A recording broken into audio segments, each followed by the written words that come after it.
今回は日本各地で土地を探しまくっている私が土地探しで迷わないための5つのステップと裏技3選をご紹介します。ステップ1、予算を決める。まず自分の出せる資金と借りられる住宅ローンの金額がいくらになるのか確認します。私の場合、自己資金はゼロ。ネットで調べたところ、住宅ローンは2200万円くらい借りられる計算だったので、総資金は2200万円。次に各費用を見積もります。家の広さはお金もないし1人なので20坪程度でいいかと思い、1坪80万円の計算で1600万円。ここから税金や手数料などの諸費用が土地・建物の総額の10から 12% くらいかかるので200万円。ガス工事や給排水工事などの付帯工事費が総費用の15から 20% くらいなので400万円かかるとして、1600万プラス200万プラス400万円で2200万円。あれ？土地の予算がなくなった。まあこんな感じだったので、土地はできるだけ安く400万円以内で見つけようという結論になりました。ここで土地探しの裏技その1、土地の予算は広めに設定。予算にがんじがらめになってもいい土地を見逃してしまう可能性があります。値引き交渉をする前提で少し予算の幅を広げて探すのもいい土地に巡り合うコツです。また資産価値という側面から見ると、建物よりも土地に比重を置いてお金をかけた方がいいと思います。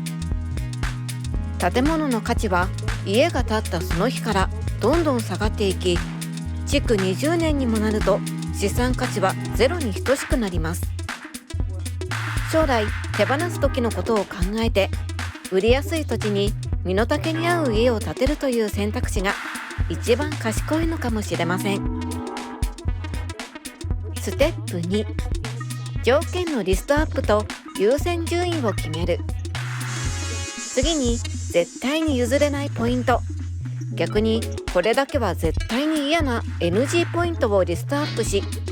優先順位を考えていきます。私の場合、絶対に譲れないポイントが海が見える眺望のいい土地、しかも前面に道路や建物、電線がない場所、万が一ペットが逃げ出しても安心な交通量の少ない静かな場所、最寄りのコンビニ、スーパーまで車で10分圏内。この3つが絶対条件で、続いて虫が出そうな湿地や飲食店が近くにない、空港や主要な駅まで車で30分圏内、住宅密集地じゃないという第2希望の条件も踏まえて土地を探し始めました。ステップ3、エリアを決める。先ほどの条件などを踏まえて土地を探すエリアを決めます。私の場合、海が見える土地がいいので沿岸地方、その中でも比較的過ごしやすい地域に絞りたかったので、雪の多い日本海側、北海道の道南以外のエリアを候補から外しました。さらに東北地方沿岸には高い防波堤が建てられていたので、なかなか土地が見つかりにくいだろうと思い、東北エリアも除外。あとは私の経済力じゃ買えないであろうエリア、東京や横浜、湘南などの人気エリアや都市部も除外しました。その他海に近い土地なので、台風や塩害が気にならないエリアはどこだろうと考えた結果、瀬戸内海一帯を重点的に探そうという結論になりました。希望条件もエリアも決まったら、いざ土地探しです。ステップ4、土地探し。土地の探し方は一般的に1、インターネットで探す。2、自分で売り地を探す。3、不動産会社に依頼して探す。4、ハウスメーカー、工務店に依頼して探すがほとんどだと思います。ここで土地探しの裏技その2、ハウスメーカー、工務店を巻き込んで土地を探そう。土地を先に決めるか、ハウスメーカーや工務店を先に決めるかで悩む人がいるかと思いますが、これはズバリ同時進行させるといい土地に巡り合いやすいです。なぜかというと、ハウスメーカーや工務店は土地が決まらないことには家を建てられない。つまり契約につながらないので、結構必死になって土地を探してくれる場合が多いです。特に地元の工務店は掘り出し物の土地情報や独自のネットワークを持っていたりします。土地探しが始まったら、住宅展示場などにも足を運び、自分の納得できるハウスメーカーや工務店を見つけて、一緒になって土地を探してもらいましょう。いい土地を紹介してくれたら契約しますとお願いすれば、いろいろな土地を紹介してくれるはずです。また、どうしても理想の土地が見つからないという時は、自分で土地を見つけて直談判するという手があります。1、Google マップのストリートビューや航空写真で空いている土地を見つける。今、湘南あたりの海沿いを見ていますが、国道1号線が通っていたり、暴風林があったりで、海が見えそうな土地は意外にないですね。こんな感じで自分の移住したい、住みたいエリアで家が建てられそうな土地がないか地道に探します。2、実際に見に行ってみる。ライフラインが通っているかなどもチェックしたいので、不動産屋さんやハウスメーカーさんにも見てもらいましょう。3、不動産屋さんやハウスメーカー経由で所有者を探してもらう。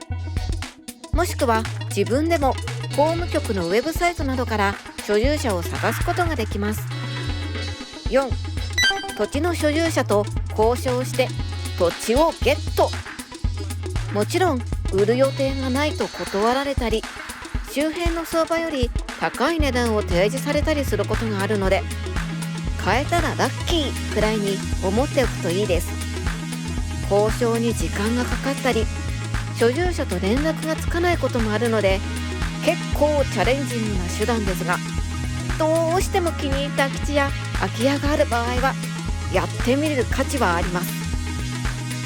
土地の情報はインターネットなどに出回っていない情報がほとんどです。この非公開の土地情報をどれだけ把握できるかが鍵になっていきます。いい土地と巡り合うために、不動産会社、ハウスメーカーや工務店以外にも、親戚や友人、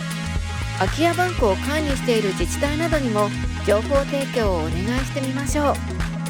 う。より多くの情報を仕入れることができるかもしれません。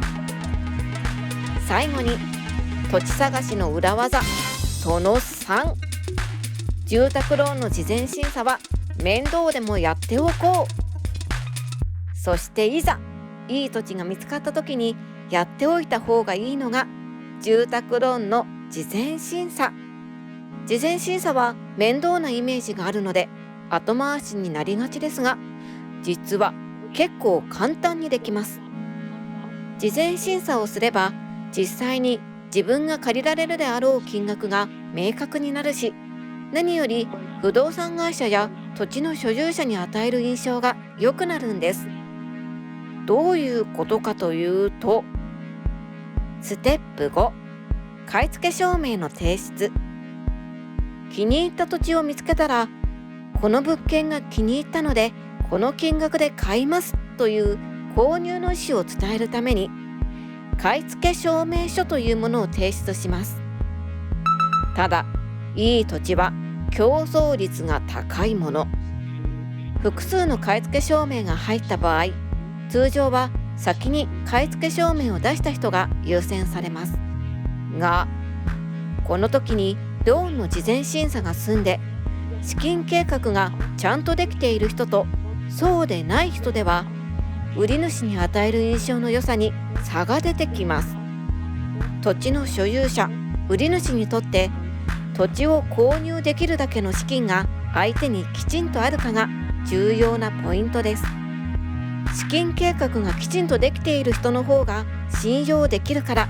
そちらの人に土地を売ることにしますと言われてしまわないように、事前にできる準備はしておいた方が絶対にいいです。